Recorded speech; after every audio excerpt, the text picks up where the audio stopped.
con, no me ha querido dejar subir el video en YouTube. Tengo una restricción, no sé qué es lo que me está molestando.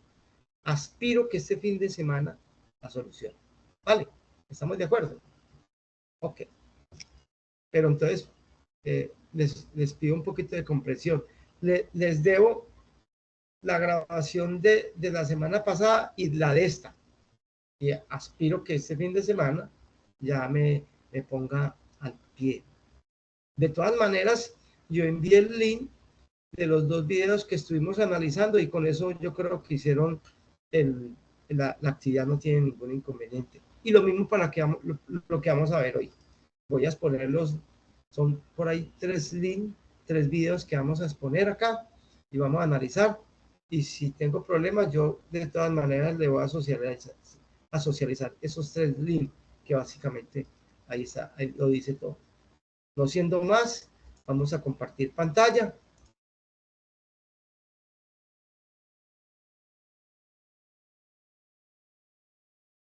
Y vamos a me aceptan los compañeros que están entrando a sala, por favor. Listo. Ok. Observan si estoy compartiendo pantalla. Tuto. Sí, señor. Sí, profe. Sí. Listo. Voy a arrancar ya. Si hay problemas de audio, me dicen. Listo, muchachos. Arranquemos y vamos a seguir la misma tónica. Cualquier inconveniente me paran. Profe, no entiendo. Profe, o va a intervenir en algún concepto o dar una opinión. Que esa es la idea. Que nos volvamos bien interactivos todo el grupo para poder dar una formación bien efectiva. Bienvenidos a Tutoaprendizaje. En el video de hoy veremos qué es la corriente eléctrica.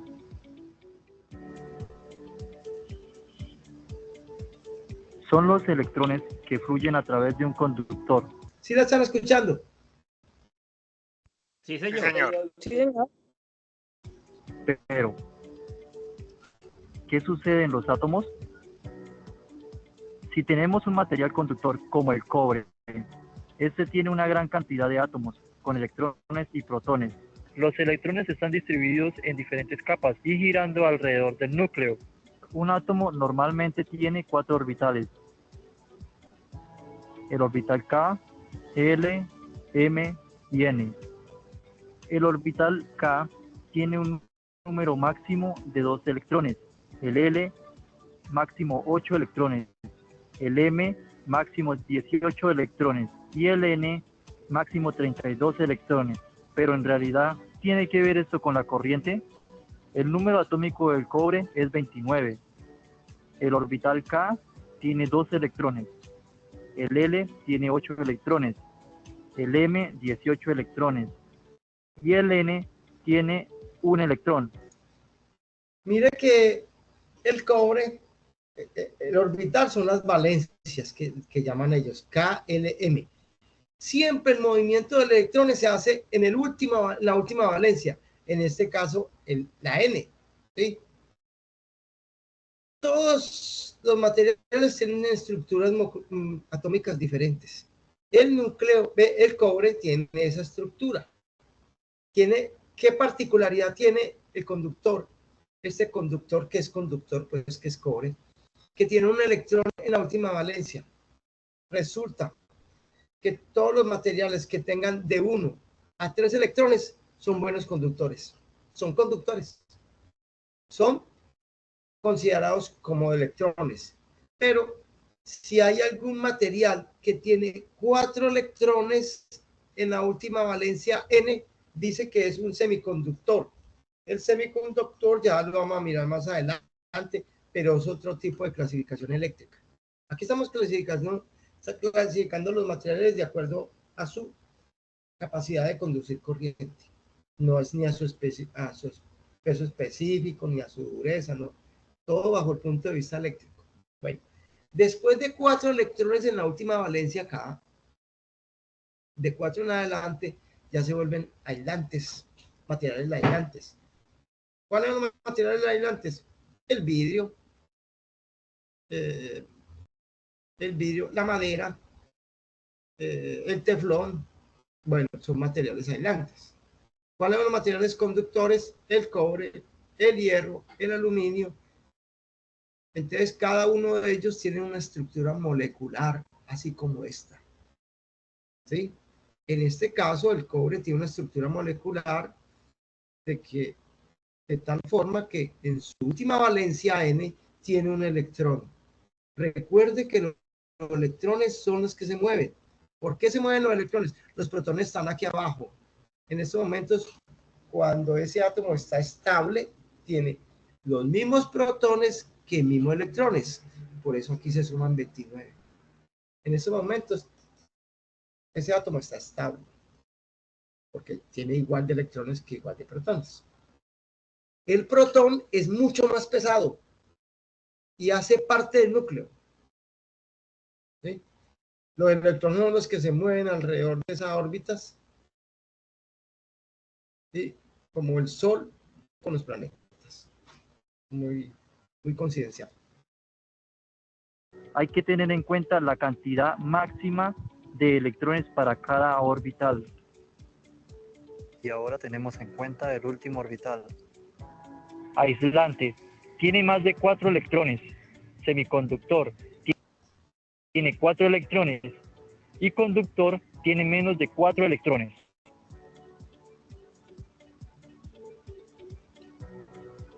El cobre tiene un electrón en su último orbital, por esto es un buen conductor.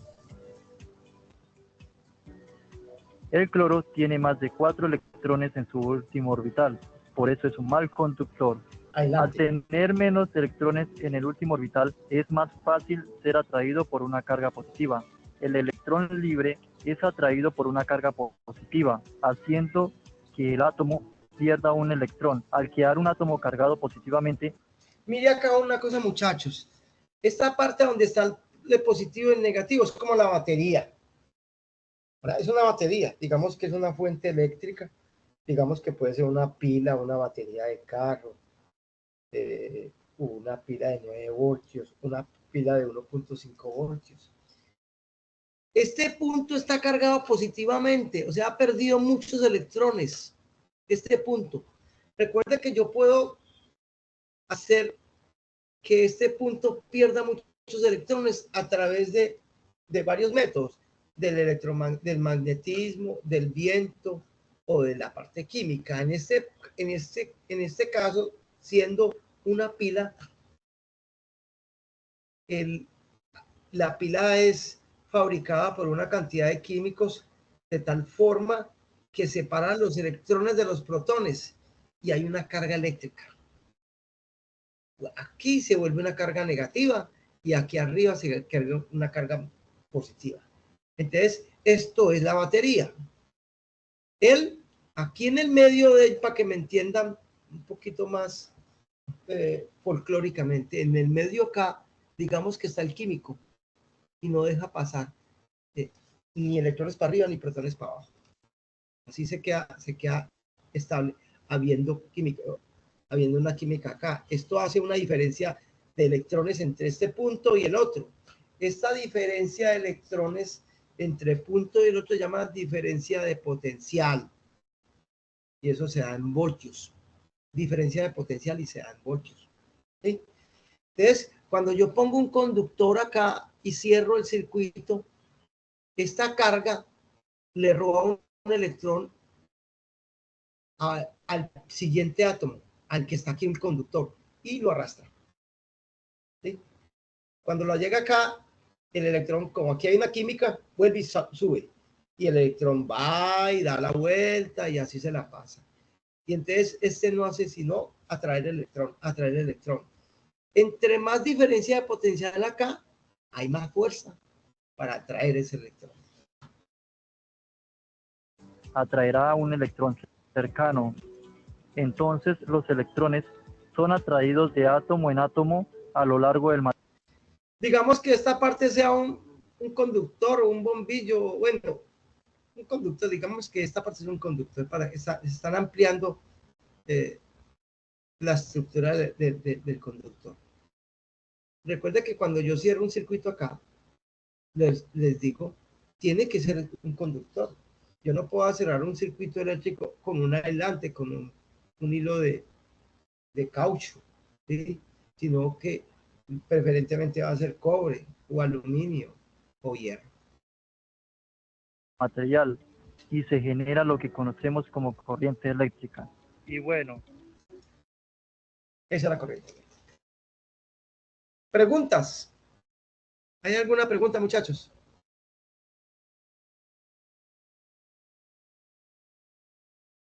¿Todo está claro?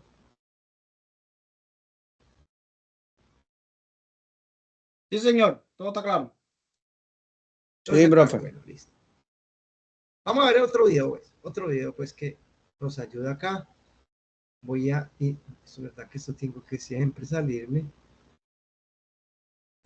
Dejar de compartir, volver a compartir. Ayúdenme a...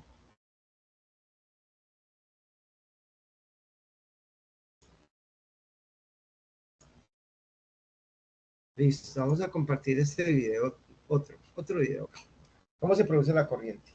Vamos a ver otro punto de vista. ¿Cómo se produce la corriente eléctrica? Los átomos de la materia o de los materiales están formados por protones con carga positiva, neutrones sin carga y electrones con carga negativa. Los electrones están girando por la parte de fuera del átomo, en lo que se llaman órbitas. Esos electrones son precisamente los que producen el fenómeno de la corriente eléctrica. Tenemos que robar algún electrón de estos átomos para producir corriente eléctrica. Si de alguna forma les robamos un electrón al átomo de un material, este se quedará con un hueco. Como a los átomos no les gusta tener huecos, les robará un electrón al átomo de al lado y ahora será este último el que tendrá un hueco, por lo que les robará un electrón al que tiene a su lado y así sucesivamente. Si pudiéramos ver este fenómeno como en una película, veríamos algo así como lo siguiente. Pero aclaremos, que a los átomos no les guste tener huecos significa que a los átomos no les gusta tener carga eléctrica. Los átomos son neutros eléctricamente, ya que la carga positiva de los protones anula a la de los electrones, y si les robamos un electrón, entonces tiene más protones y el átomo tendrá carga positiva. Lo que quiere decir que si tiene un hueco, es decir, carga positiva, le va a robar el electrón al de al lado para no tener carga. Y este electrón robado pasará a estar en el hueco que había dejado el electrón robado. Nuestro problema es robar electrones para tener corriente eléctrica o tener un cuerpo que le sobren electrones, otro que le falten y unirlos por un conductor, que será el camino por el que los electrones que sobran irán a donde hay falta de ellos. En consecuencia, necesitamos tener un cuerpo con carga positiva, es decir, con átomos que le falten electrones. Listo. Aquí muestra más claro acá. Yo cuando hago un circuito eléctrico y para que se mueva necesito una batería. Si yo no le pongo una batería no hay nada. ¿Qué es una batería? Es un cuerpo cargado en un punto positivo y en otro negativo. O tiene carga eléctrica. Una batería tiene carga eléctrica. Y la diferencia de electrones que hay entre un punto y el otro es que se forma la carga. Y en la medida que haya más electrones robados para un lado y protones para el otro, más carga eléctrica, o sea, más tensión. Como a ellos no les gusta estar cargados, cuando yo le pongo el conductor, empieza a quitarle electrones a esto y a atraerlos, porque esto tiene una carga positiva. Entonces, él atrae el electrón, pero no es uno solo, son cantidades. Aquí estamos dando el ejemplo de un solo electrón, pero son miles y millones de electrones. Ese movimiento de electrones se llama electricidad, se llama corriente eléctrica. Cuando yo instalo esta batería acá y esto es positivo, él le roba millones y millones de electrones acá, los ponen acá. Él coge millones de electrones y los pone acá. para cargarse, para descargarse esta área, ¿cierto? Pero como que hay un químico, los electrones que el rojo, ¡pah!, vuelve y los sube al otro lado, porque hay un químico que hace que los electrones y los protones se abran. ¿Cómo hace, por ejemplo, la fotocelda? La celda solar, cuando no hay sol, tiene electrones y protones distribuidos a lo largo del material uniformemente.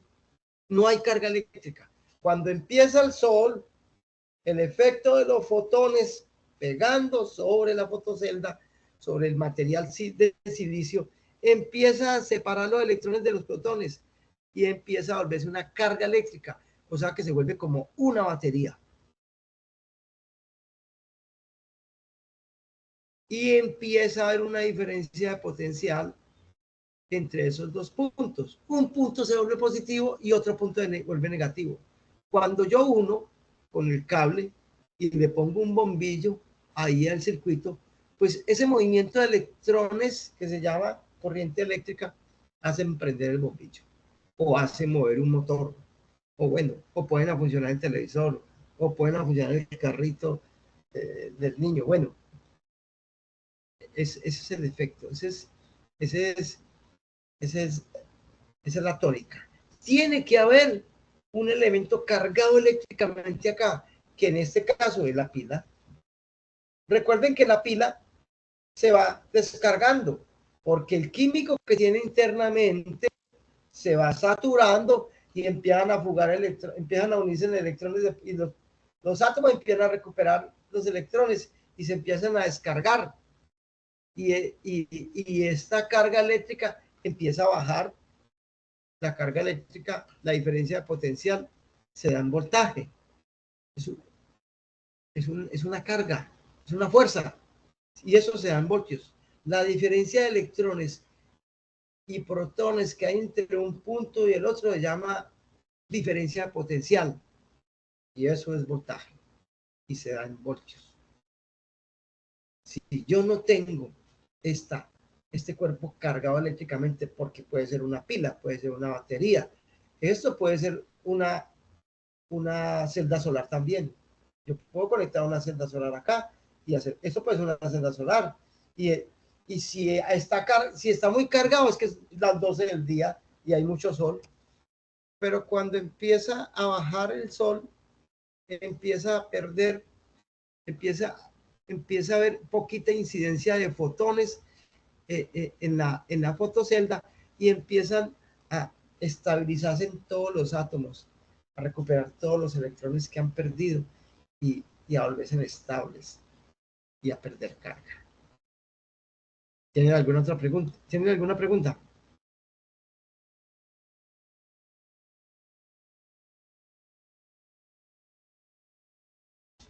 Listo, No, sigamos.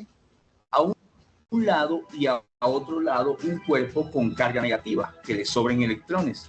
Si ahora los unimos con un material conductor, es decir, un material que por él pasen o se muevan los electrones fácilmente, como es el caso del cobre, ya tenemos la solución.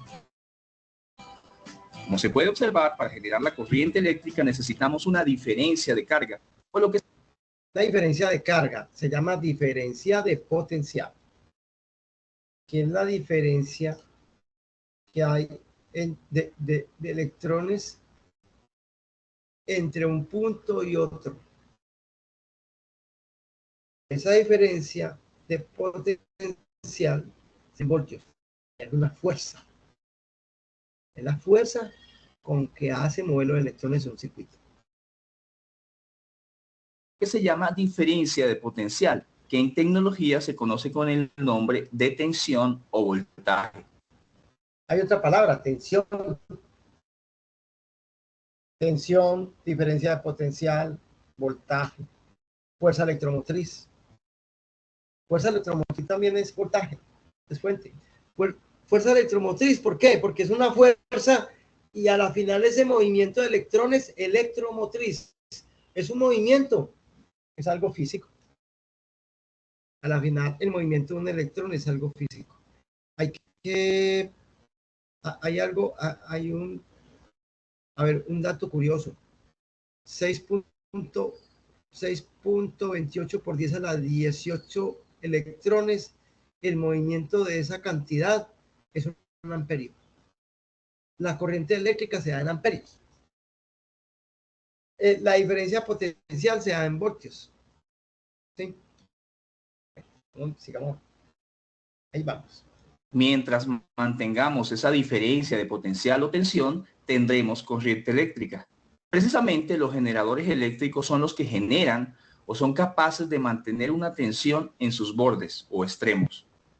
En conclusión, para tener una corriente eléctrica necesitamos una tensión entre dos puntos, tensión que generan y mantienen los generadores eléctricos.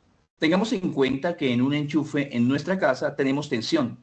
Solo tendremos corriente eléctrica cuando enchufamos un receptor en él, es decir, en sus dos bordes, donde tenemos diferencia de potencial o tensión. Pero además, para que puedan moverse los electrones, debemos tener un circuito por el que se muevan o circulen. Además, este circuito debe ser un circuito cerrado para que estén moviéndose a través de él sin parar. Este circuito sería lo que se llama circuito eléctrico.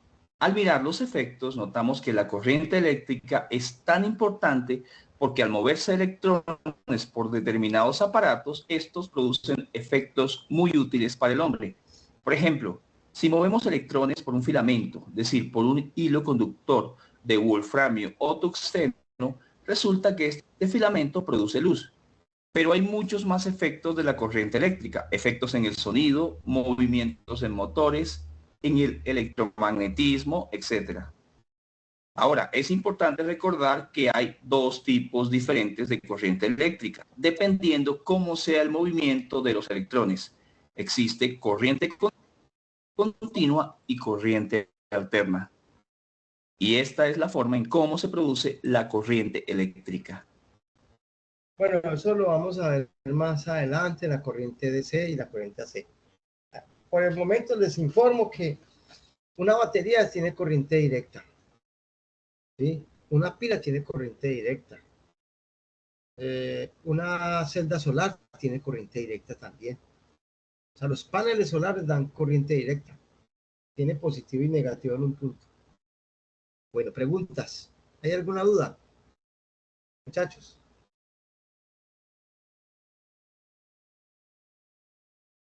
¿Están callados? Instructor, buenas noches. Buenas noches. ¿Cómo vas? Yo te hago una pregunta, hombre. ¿Estos paneles solares tienen una duración más o menos de cuánto? Ellos tienen más o menos una duración de 25 años. Ahora bien, después de los 15 años se empieza a perder eficiencia. ¿Qué es eficiencia? Que de acuerdo a una radiación solar, él pone una potencia disponible. Él, en sus placas, después vamos a ver ese tema, en sus características eléctricas tienen una potencia de 650 vatios, con la radiación al máximo, ¿cierto? Con X radiación. Pero cuando pasa el tiempo, con la radiación al máximo, ya no dan 650 vatios, sino que dan 400. Y luego con el tiempo, a 300, 200, va perdiendo eficiencia. Perfecto. Muchas gracias. ¿Tiene alguna otra pregunta? A ver, yo cuando hago un montaje solar, de una planta solar, ahorita, en estos momentos, muchachos, digamos que yo invierto 30 millones de pesos. ¿Sí? Como está el asunto y la normativa y de caro los elementos, yo duro más o menos 7 años para recuperar esa inversión. Cualquier proyecto, de 7 a 10 años, cualquier proyecto. Póngase pues ahí, a ver. Es complicado. Buenas noches, profe. Buenas noches. Yo trabajo en una empresa que hace como un año hicieron la instalación de 583 paneles solares. Sí, Que señor. trabajan en conjunto con la comitiva, ¿es que se dice, instructor? ¿Con el qué? ¿Con el qué? Con la comitiva, luz, Ah, sí, con la cometida. Ah, Con la cometida. cometida, perdón, cometida. Sí, señor. Sí, sí. Esos paneles, esa cantidad de paneles, ¿tiene la misma durabilidad de 15 años eficientemente? ¿O hay una diferencia? Bueno, ahorita la tecnología cada vez va mejorando, ¿no? Pero sí, más o menos, a ver, 25 años tiene una duración. Eh, eh, cuál es el inconveniente? Es la parte electrónica. La parte electrónica es la que hay que cuidar mucho. La parte de control.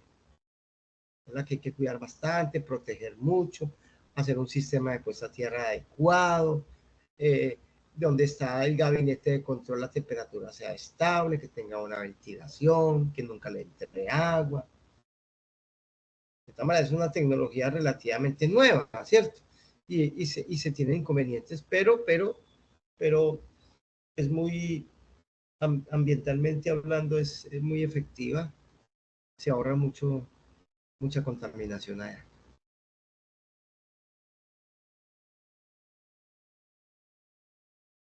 Pero es corriente DC, la que estamos viendo. Es corriente DC. Es como una corriente de la batería. Lo que sí es que varía, sí. Tiene, digamos que tiene una salida de 20 voltios. Pero cuando está a las 12 de la noche tiene los 20, a los 12 del día tiene los 20 voltios. Pero en la medida que se va bajando el sol, el voltaje va disminuyendo también. Ella no tiene 20, sino que va bajando 15 y 13, 10, hasta que llega un momento en que deja Instructor, de generar. ¿Sí? pero a ver, yo tengo como una duda también. Yo creo que me estoy como adelantando, bueno, no sé. De pronto tenemos en el mejor momento del día la mejor capacidad pues para captar el sol, y a medida que el sol pues se va yendo, obviamente voy perdiendo ahí como capacidad. Pero hay forma de que en ese momento que de pronto no está la mayor cantidad de sol y no se están utilizando muchos aparatos eléctricos en ese momento, hay posibilidad como de uno instalar una batería de almacenamiento para que en la noche que ya no hay sol, tener como pues, la capacidad de prender y apagar utilizando esa energía almacenada, o eso no es posible. No, claro, es que existe, claro, existe. Claro. Hay sistemas que cuando está el sol atiende la carga y carga la batería. Lo que pasa es que cuando es un monstruo de 500 paneles, de 1000 paneles, las baterías sí ya no cobra valor, porque tener baterías para sostener esa carga es complicado. Lo que hacen ellos, hay otro, bueno, entonces está ese sistema que yo puedo tener, digamos, a nivel residencial. Digamos que yo tengo un sistema solar que me atienda el aire acondicionado, no más. ¿Sí o no? De día. Y de noche, de día también carga mis baterías.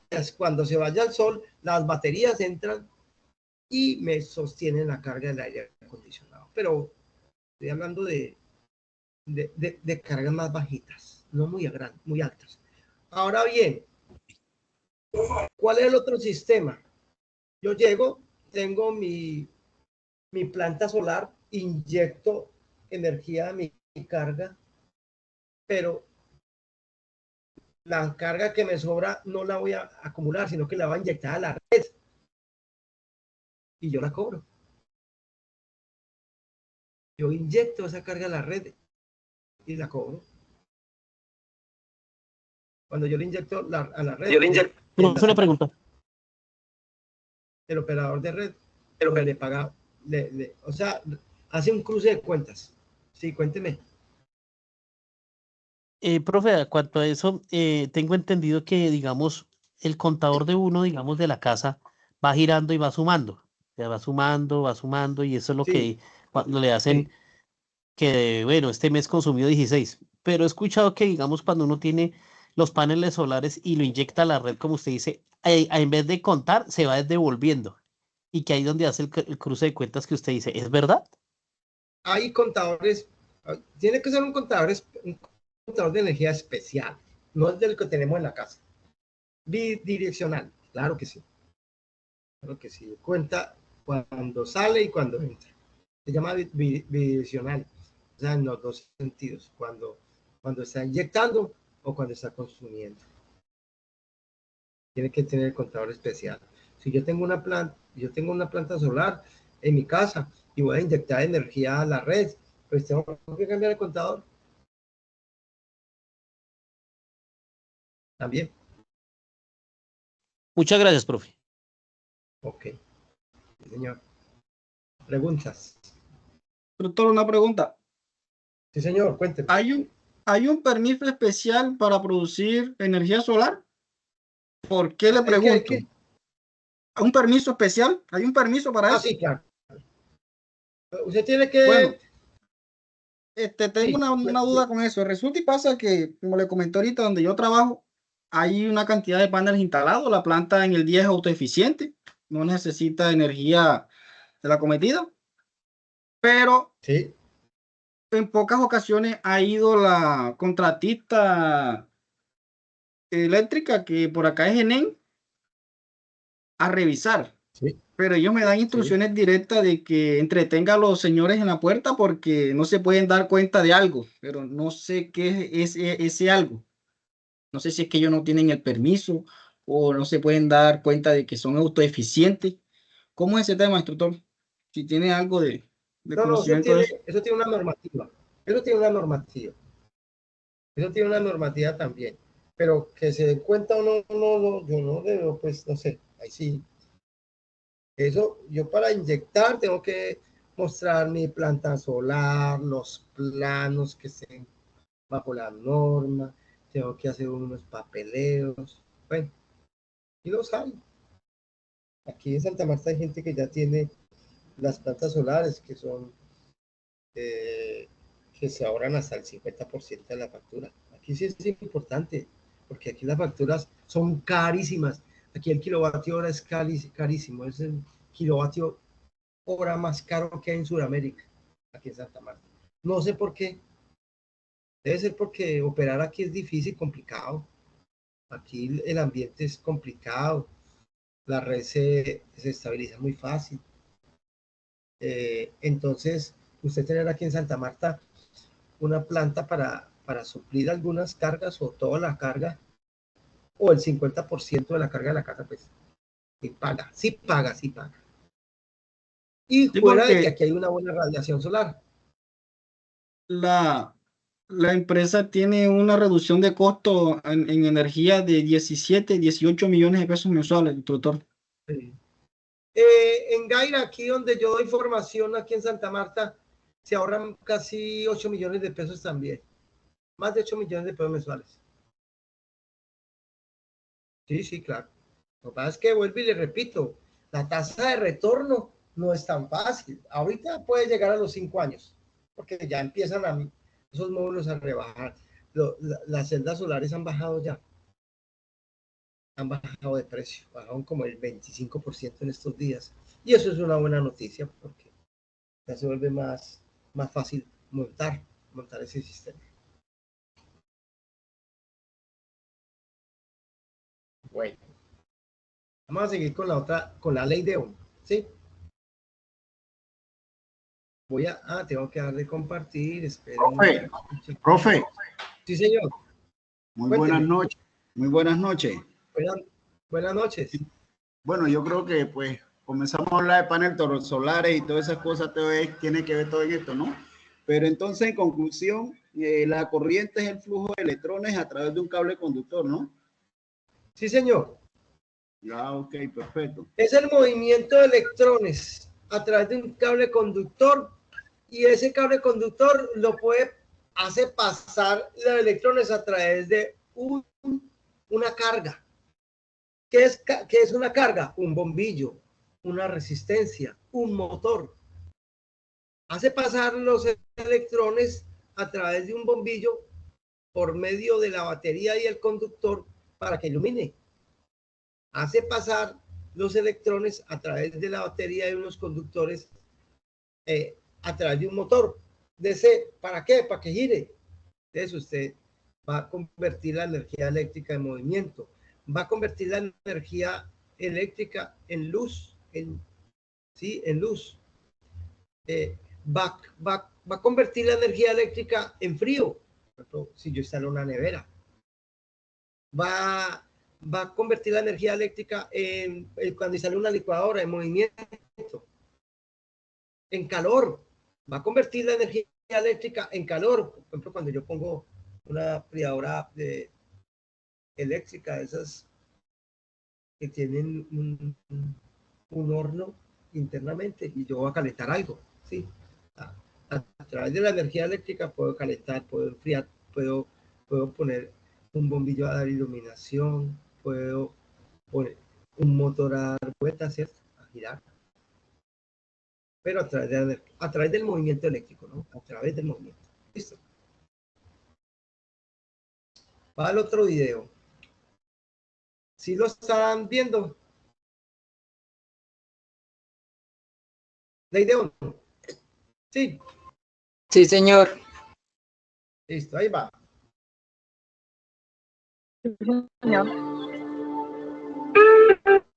Sean ustedes bienvenidos a este video, en donde hablaremos acerca de uno de los temas más importantes en la electricidad, que es la ley de Ohm. La ley de Esa es la ley más importante del electricista. Ustedes a la final son también electricistas, ¿sí? Es la ley más importante, la que tiene que quedar clara. Ohm es una ley de electricidad que fue desarrollada por el físico matemático alemán George Ohm. Sus trabajos hacían de él una persona muy inteligente que fue experimentando para que al final lograra hacer este descubrimiento. En resumidas cuentas, la ley de Ohm es la relación que existe entre la resistencia, la corriente eléctrica y el voltaje, variando según su comportamiento. Es por eso que me he dado la tarea de explicar una analogía que puede ayudarnos a comprender mejor esta ley, la cual es la siguiente. Si tenemos dos recipientes llenos de líquido y si queremos transportar ese líquido entre ellos, tenemos que conectar un tubo o manguera para hacerlo. De manera que si levantamos uno de los recipientes, esto comenzará a causar el siguiente efecto. Mire que si yo levanto este tanque, estos son los electrones. El agua son los electrones. Y la altura es el voltaje. Entonces, cuando hay un desnivel entre estos dos tanques, claro, el agua tira para este lado. ¿A través de qué? Del tubo. El tubo es el conductor. ¿Sí?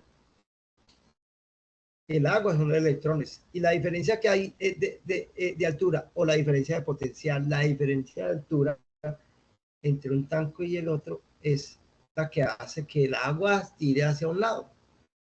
La diferencia de potencial en un circuito hace que los electrones se muevan por un lado. Como podemos observar, al levantar el recipiente del lado derecho, hace que el líquido fluya transportándose hacia el otro recipiente izquierdo, y esta diferencia de altura hace que la corriente del agua fluya mucho más rápido. Si has entendido esta simple situación, felicidades, has entendido la ley de Ohm también. ¿A qué me refiero con esto? Como habíamos recalcado anteriormente, la diferencia de altura del recipiente hace que aumente o disminuya la velocidad en que fluye el agua. Entonces, ¿qué pasa si aumento la diferencia de altura? El flujo del agua será más rápido, ¿verdad? Estás en lo correcto. Así que podemos afirmar que el flujo del agua es directamente proporcional a la diferencia de altura. Ahora veamos. O sea, el flujo de corriente en un circuito eléctrico es directamente proporcional a la diferencia de potencial que hay en la batería. O sea, al voltaje. Mayor voltaje, más corriente. Otro factor más. ¿Cuán delgada es la tubería? ¿Qué pasaría si hago la tubería más delgada? Conoce Copilot, una innovadora herramienta con inteligencia artificial en Bitrix 24 que hace maravillas. Copilot puede ayudarte a configurar. Estás en lo correcto. Entre más delgado el tubo, más hace lento el paso del agua. Así que podemos afirmar que el flujo es inversamente proporcional a la delgadez del tubo. Pero, ¿por qué te di este ejemplo? Porque sucede lo mismo con la ley de Ohm.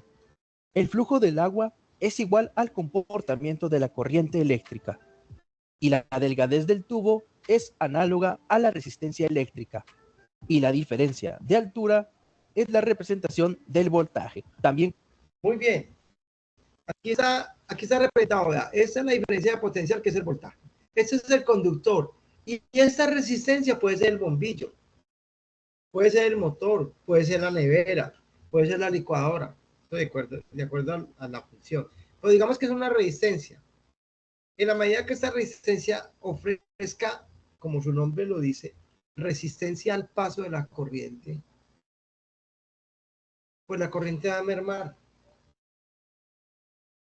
Ahora, si la corriente ofrece menos resistencia al paso de corriente, pues la corriente va a aumentar. O sea que a mayor resistencia, a mayor resistencia al paso de corriente, menor es el flujo de corriente. Ahora, si yo tengo aquí la tensión, o sea, diferencia de potencial, a mayor diferencia de potencial, más es la corriente. A menor diferencia, menos es la corriente. Conocido como diferencia de potencial. De esta. Recuerde que la diferencia de potencial se da en voltios, voltios. Forma es como podemos ver la ley de Ohm. 1. La intensidad de corriente es directamente proporcional al voltaje. 2. La intensidad de corriente es inversamente proporcional a la resistencia, tal y como sucedía anteriormente en el ejemplo de los recipientes. ¿Qué significa esto? Esto significa que entre más intensidad de corriente, más baja es la resistencia, y al revés, entre más resistencia, menos será la intensidad de corriente. Pero tranquilo, no te preocupes, porque te enseñaré un truco muy fácil para que puedas tener grabados para siempre estos conceptos. En la ley de Ohm se conoce un triángulo muy utilizado que nos ayudará para memorizar las fórmulas y así obtener cada una de estas variables. Ok, este triángulo lo va a tener usted toda la vida como electricista, pues. ¿Sí? Toda la vida lo va a perseguir esa fórmula. Esta es la ley de Ohm. Aquí es el voltaje, esta es la resistencia. La resistencia es la carga que yo pongo, el bombillo, el televisor, la nevera. Esta es la resistencia, ¿no? Y la corriente eléctrica, que sean amperios, la resistencia sean ohmios y la corriente sean amperios. Amperios es el número de electrones que pasan por un determinado punto en un segundo. Entonces, recuerda que un amperio es 6.28 por 10 a la 18 electrones. Se mueven 6.28 por 10 a la 18 electrones en un momentico. Eso es una cantidad que no le cabe a uno en la calculadora. Un amperio lo mata a uno. 10 miliamperios le hace cosquillitas. 20 miliamperios lo patea duro. 30 miliamperios le cierra los músculos. ¿Sí? La corriente es la que le pasa por el cuerpo, esa es la complicada. Que son la intensidad de corriente, que se representa con la letra I y se mide en amperes. La resistencia eléctrica, que se representa con la letra R. Y la resistencia que tiene un elemento, digamos un bombillo, sean ohmios. ¿Sí? El conductor, a pesar de ser muy versátil para la corriente, también tiene resistencia. Muy pequeña, pero también la tiene. Listo. Se mide en ohms. El voltaje o diferencia de potencial, que se representa con la letra V, y esta se mide en volts. ¿En qué consiste este triángulo? Ya conociendo cada una de estas variables mencionadas anteriormente, que son I, R y V, procedemos a hacer lo siguiente. En caso de que necesitemos obtener la intensidad de corriente, tapamos su símbolo I y nos queda lo siguiente. O sea que si en un circuito nos dan nos dan el voltaje y la resistencia, podemos calcular qué corriente circula por ese circuito. No se le olvide el circuito que tiene. El que tiene un circuito electrónico tiene la fuente de energía, el conductor y la carga. La carga es la resistencia. Entonces, si yo tengo la batería que es 12 voltios, y digamos que la carga es de 12 ohmios, pues yo tengo un amperio. Yo sé calcular, soy capaz de calcular que por ese circuito pasa un amperio. Y es igual a voltaje entre resistencia. Y si en caso de que necesitáramos obtener la resistencia, tapamos su símbolo R. Lo mismo. No tenemos la resistencia, pero tenemos el voltaje y la corriente. Tenemos el voltaje de la fuente y la corriente que circula por el circuito. Entonces, de acuerdo a eso, podemos calcular la corriente. ¿Sabe quién me limita la corriente en un circuito? La resistencia. La resistencia es la que me dice entre flujo o pare flujo. Entre más resistencia, para flujo. Entre menor resistencia, el flujo aumenta, el flujo de corriente. O sea que el que me limita la corriente en un circuito es la resistencia. Y nos queda lo siguiente. Resistencia es igual a voltaje entre intensidad. Y por último, si lo que quisiéramos es obtener el voltaje, simplemente tapamos la letra V y nos queda la siguiente multiplicación. Voltaje. Ya es multiplicando, ¿no? Porque uno quedaba uno arriba y otro abajo. Ya es multiplicando. Ya no es dividiendo como el otro. Cuando yo tapo resistencia, voltaje sobre corriente. Si yo tapo corriente, voltaje sobre resistencia. Pero si yo tapo aquí voltaje, es corriente, el voltaje es igual a corriente por resistencia. Por eso es divisor acá. Es igual a intensidad por la resistencia. Ahora sí, hagamos algunos ejercicios para practicar lo aprendido. Vamos allá. Problema número 1. ¿Cuál es la intensidad de corriente que circula por un conductor de 50 ohms de resistencia cuando en sus extremos se aplica una diferencia de potencial de 120 volts? Aquí repasemos una cosa. Intensidad en amperios, resistencia en ohmios y diferencia de potencial o voltaje en voltios. Y vamos con la solución. Lo primero que tenemos que hacer es colocar los datos que vamos a recabar de nuestro ejercicio. Recuerda que en el circuito tenemos una fuente, un conductor y una carga. La carga es de 50 ohmios. La resistencia, por ejemplo, vale 50 ohms y el voltaje vale 120 volts. Y la intensidad de corriente es lo que tenemos que obtener. Así que ponemos un signo de interrogación.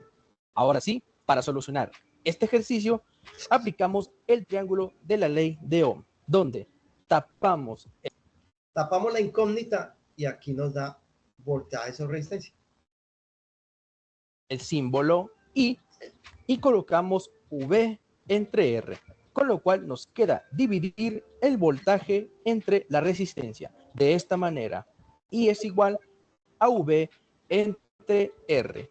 Y esto es igual, sustituyendo los valores, 120 volts entre 50 ohms. Y al final, resolviendo esta división, 120 volts entre 50 ohms, esto es igual a 2.4 2.4 amperios. Y se coloca la A. La unidad es la A. Amperes. De manera que el resultado de nuestro primer ejemplo es 2.4 amperes. Vamos al siguiente ejemplo. Problema número 2. Una intensidad de corriente de 6.5 amperes circula por un conductor de 27 ohms. ¿Cuál es el voltaje aplicado que hay en el conductor? Colocamos nuevamente nuestros datos, donde R vale 27 ohms y la intensidad de corriente vale 6.5 amperes. Y el voltaje es lo que tenemos que obtener. Ponemos un signo de interrogación. Aplicando el triángulo de la ley de Ohm, tapamos el símbolo V y nos queda la siguiente multiplicación. V es igual a I por R.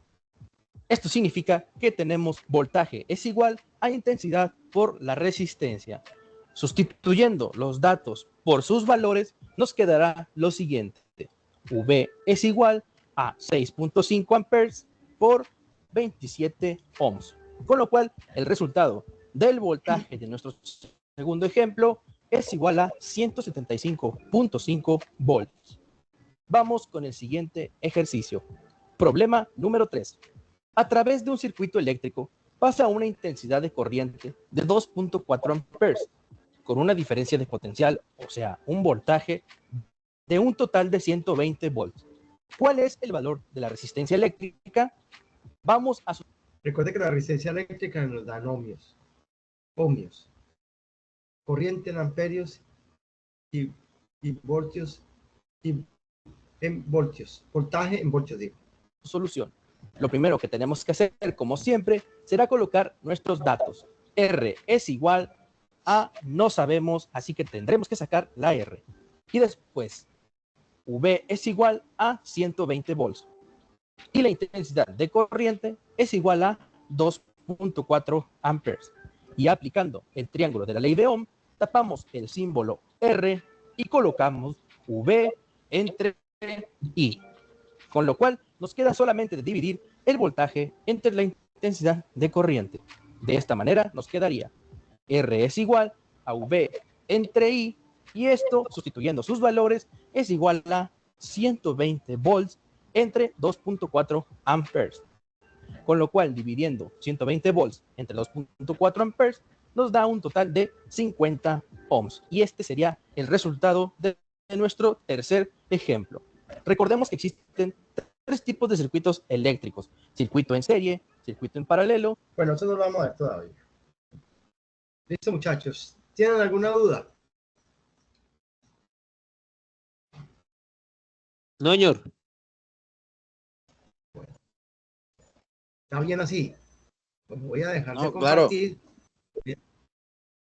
Ok, vamos a mirar aquí una cosita entonces, para finalizar. Ok, a ver. Listo. Bueno, vamos a comprar. Bueno, vamos a mirar aquí una cosa, muchachos. Vamos a ver si me deja. Estoy compartiendo pantalla.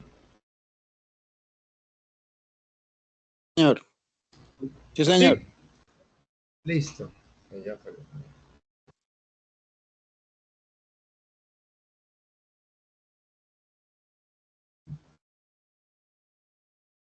segundito.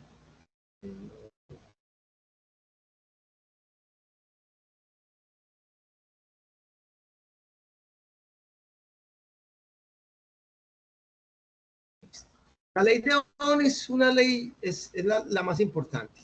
Yo quiero que la interioricen bien. Porque de ahí se parten muchos conceptos, de ahí parten muchos conceptos. Yo tengo aquí, muchachos, espera, yo pongo aquí a editar.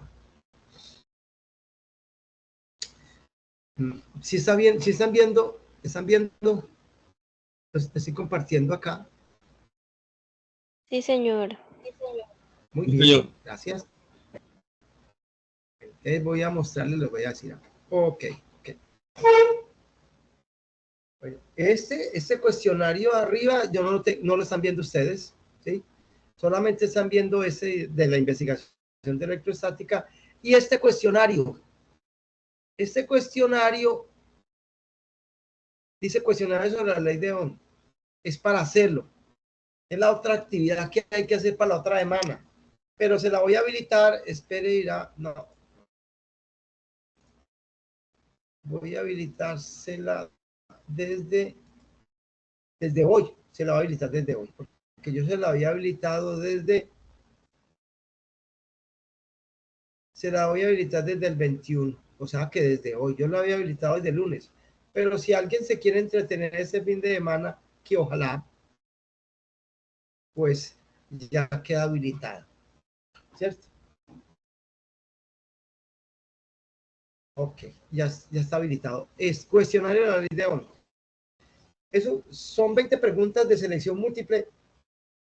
La idea es que la resolvamos y me la envíen. Es un documento y se me sube el documento, me lo sube. Lo mismo como cuando un informe, pero es un cuestionario de 20 preguntas. Entonces, ojalá lo hagan muy concienzudamente. Primero estudien.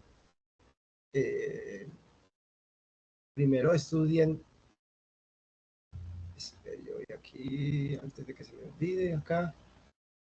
Me voy para el grupo. Estudien esta ley, muchachos, que esta ley es muy importante. Es supremamente importante.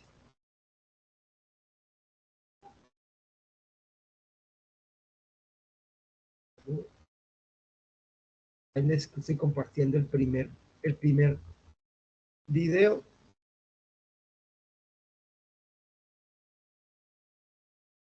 El segundo video. Y les estoy compartiendo el tercer video, muchachos. ¿Para qué hago esto? Porque tengo problemas con YouTube, pero si logro solucionar ese problema, seguro que les voy a montar el video de la semana pasada y este. Entonces, así quedamos. Vean acá, muchachos. Esta es la actividad que hay que hacer. Cuestionarios para la próxima semana. Tienen plazo hasta el próximo domingo también. Está muy sencillo. No hagan sino trabajar, porque estas dos actividades están muy sencillas. Las demás voy empezando a poner un poquito más de carga, ¿yo? Para que vayan teniendo en cuenta. ¿Listo? Para que no se me huelguen con ninguna de las actividades. No sé qué pregunta me tienen. ¿Tienen alguna otra pregunta, muchachos? Instructor, yo sí tengo unas dos preguntas más. A ver, la primera.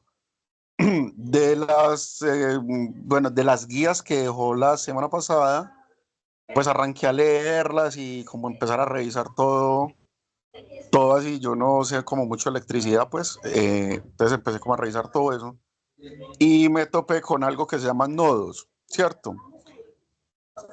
Y quisiera como saber la lógica quisiera saber la lógica, aunque no tengo pues el computador abierto, pero sí, si me explicas, sé que lo voy a entender. ¿Cómo se enumeran esos nodos? O sea, ¿tienen lógica si se enumeran desde la carga positiva hacia allá o desde la carga negativa? Porque quedé como con la duda. No, nodos es cuando ya empiezan a haber circuitos serie y paralelo. Eso todavía no lo hemos visto. Lo vamos a ver. Bueno, entonces sino que me puse como a leer todas las guías y a revisar y pillé como la enumeración de estos nodos y yo dije, ve, ¿cuál será la lógica? Entonces, por eso me está adelantando. La otra duda que me surgió ahorita es de pronto el alcance que vamos a tener en el curso. O sea, usted nos hablaba de que para montar un sistema eléctrico fotovoltaico uno debe ir a solicitar unos documentos, bueno, un montón de cosas, un diseño, unos planos, nos alcanzó a hablar ahorita. Entonces yo quisiera saber si el curso va a tener ese alcance tan bacano como de hacer toda la gestión, desde los planos, el diseño, montaje. El dimensionamiento, claro. Exacto. Nosotros vamos a ver la ley, todo lo que es, lo que el régimen de la ley que regula esa actividad que es nueva, ¿no? Que al principio tuvo muchos problemas para inyectar energía. Bueno, hubo al principio mucha reacción, hubo muchos problemas, pero bueno, tanta presión porque ya no se está volviendo tan complicado, pero hay un formato, hay un modelo, claro, normativo para esa actividad. Ahora, la segunda inquietud, el dimensionamiento, claro, vamos a llegar a hacer un dimensionamiento muy aproximado, ¿sí? Esa es la idea.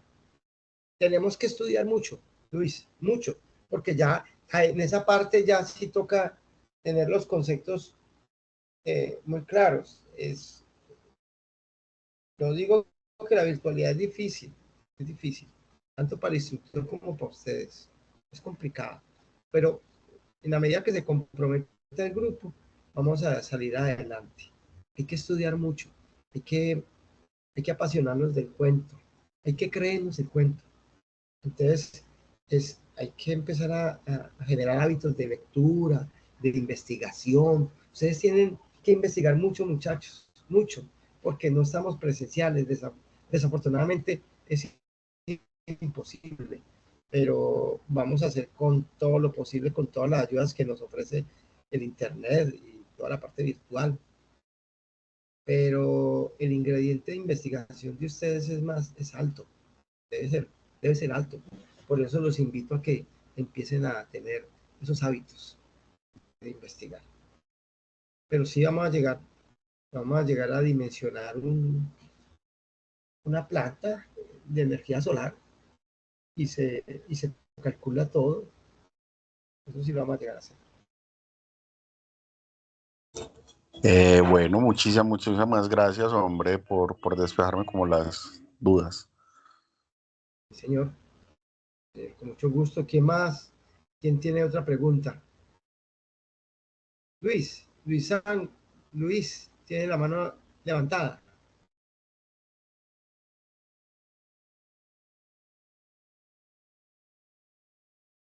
¿Quién tiene otra pregunta, muchachos? Bueno, yo voy a detener la grabación porque también hay que Una pregunta.